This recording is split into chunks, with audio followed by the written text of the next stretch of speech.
American soldier William Devane in World War II England. He's going to fall in love with Vanessa Redgrave, a British nurse. The film is Yanks. Yanks is one of 5 new films we'll be reviewing on Sneak Previews. 2 critics talking about the latest movies in town. This is Roger Ebert, film critic of the Chicago Sun-Times. Across the aisle from me is Gene Siskel, film critic of the Chicago Tribune. You know, every year at about this time, we get a month called November. It's not exactly the greatest month of the year. Here in Chicago, sleet is the high point, and the movies are just about as dreary. For example, Yanks, and we'll also be looking at Head Over Heels, The Legacy, and Skate Town, USA. But now Gene starts with Running. When it comes time to list the 10 worst major films of 1979, Roger, we're going to have to remember Running. I'm going to make a note. Okay, it's so bad it's a joke. Michael Douglas stars as a guy who's been a quitter all his life. And then one day he decides he's going to try to win the Olympic marathon. But first, in an unemployment line, he has to show us that he's on the side of the little people.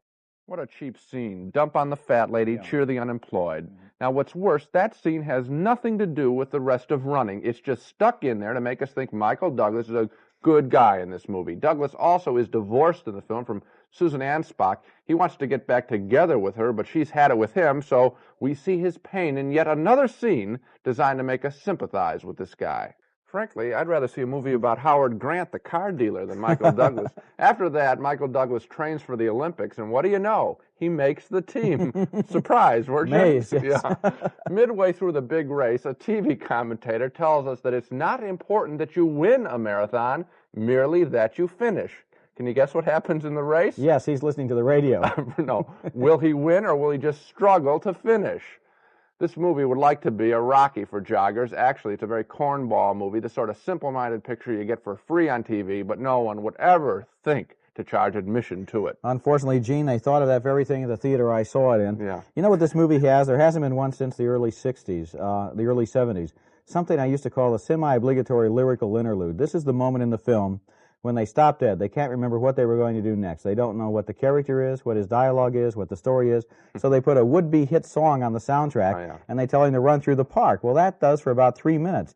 But here, Douglas is running and running and running. He runs for about 4 semi-obligatory lyrical interludes, and then the movie ends. It's just, there's no end to the movie. It's a very bad one-note film. Will he win the race? And frankly, when he staggers into the stadium near the end of the picture, it is some of the biggest overacting I have ever seen. It's really a quite awful picture. You know, actually, though, Douglas and Anspach are good actors. It's just too bad that the direction and the script were just total. They never had anything when they started, and so what could they do with it?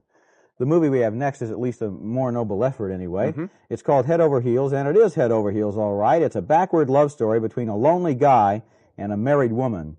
Now, their adulterous pseudo-affair reflects the typical mainstream courtship of the 70s.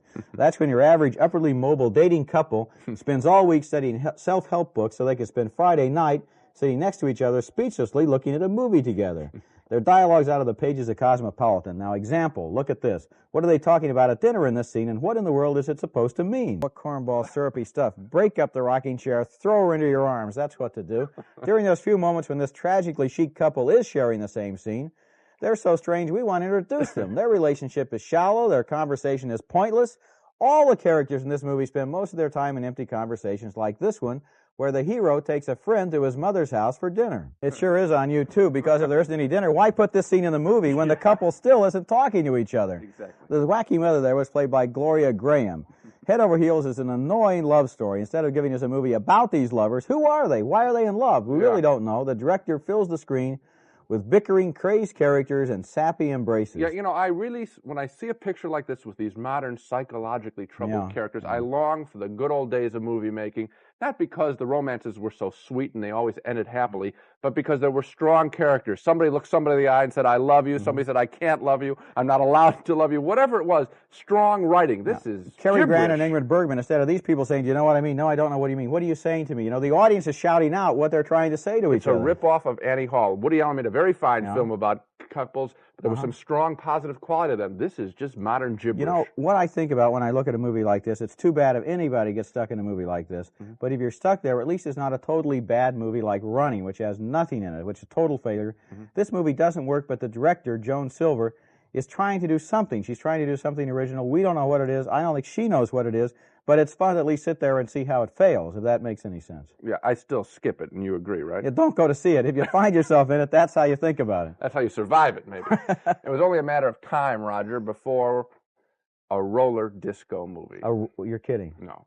As far as the skating goes, it's pretty entertaining, especially if, like me, you've never been to a roller disco or never seen anybody dance on roller skates. For people like me, that roller disco movie, Skate Town, USA, may hold your interest for, say, 20 minutes. Some good-looking footage there and some good skating. I'd like to know where that rink was where they shot the picture. Unfortunately, there's a very dumb story here. Just a skating competition ripoff of the Saturday Night Fever dance contest. Who's going to win, the new kid from the valley or the gang leader from the city?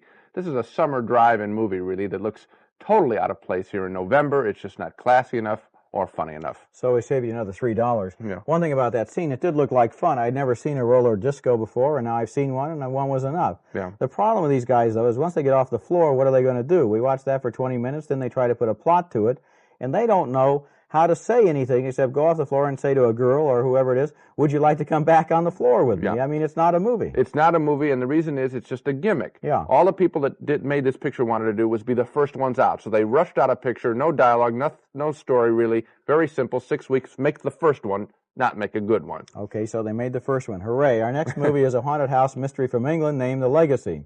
It's one of those movies with a great beginning. Attractive young designer Catherine Ross and her live-in architect, Sam Elliott, have their motorcycle run over by a mysterious stranger in a Rolls Royce. Like all movies about haunted houses, this one is filled with not-so-subtle clues, but things are just not quite as they seem. Like, look in this scene when Catherine Ross is summoned to the dying stranger's bedside. I don't believe it. Even after weirdo scenes like that, these characters are continually reassuring each other that things are going to be okay. They keep saying that, even though we know, and they should surely know by now, that things are never going to be okay in this haunted house. Catherine Ross has stumbled into a group of devil's agents who want her to become one of them, and The Legacy is one long hour of wandering in the woods followed by 30 terrible minutes of bloody special effects. Skip The Legacy. Let me just underline how bloody these special effects are. It's an R-rated picture, and it's awful. We get to see, if you go to see The Legacy, a woman impaled by shards of glass from a mirror. And there's a nice close-up of the glass stuck in her and her bloody face. Also, that nurse we saw, she performs a tracheotomy on a guy, and she's a pretty bad nurse. She cuts open his throat, and we again see a close-up with his throat just split open and blood all over his face. If that weren't enough, we get to see a guy explode in flames, and we get to see him roll around in flames. That's what this picture's about. It's a cheap, rough picture. Well described, Gene. You know, there are bad movies and bad movies. Some are bad because the people couldn't make a better one. This movie, the only thing in it that had any effort put on it was the special effects. There was no story. The people who made this movie possibly started with the special effects and said, let's put these special effects in a movie.